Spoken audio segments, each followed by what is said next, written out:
Super fresh at hot off the press.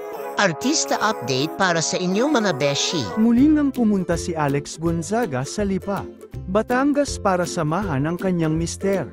Sa barangay San Benito, nakausap niya ang isang nanay na sobrang emosyonal at ipinagdarasal na magkaanak na si Alex at Mikey.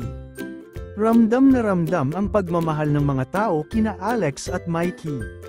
Talagang nakaka-touch. Bukod sa mainit na pagtanggap ng mga tao, hindi rin pinalampas ni Alex ang pagkakataong muling makatikim ng kanilang masarap na lomi Batangas at pansit sinamahan pa ng tinapay. Tila nag-vlog din si Alex sa kanyang pagbisita, kaya't abangan natin yan sa kanyang YouTube channel.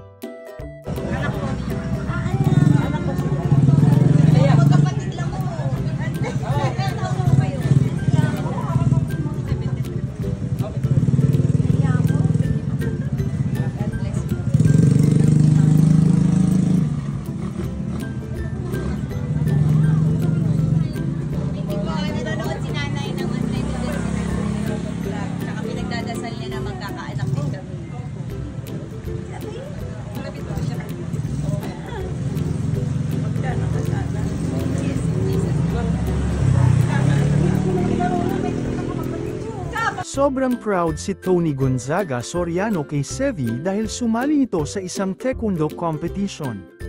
Habang lumalaban si Sevi, hindi maiwasang kabahan si Tony. Pero sa tulong ng kanyang coach na si Donnie Geisler, nakakuha ng medalya si Sevi. Talagang nagwagi siya, at kitang-kita ang kasiyahan sa mukha ni Tony at Direk Paul.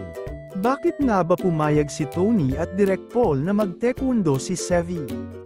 Simple lang, dahil napakaraming benefits nito, bukod sa pag-increase ng self-esteem, focus, at confidence, nakakatulong din ito sa self-discipline, agility, at reflexes ni Sevi. Kaya naman full support talaga ang mag-asawa sa kanilang anak sa larangang ito. Congratulations Sevi!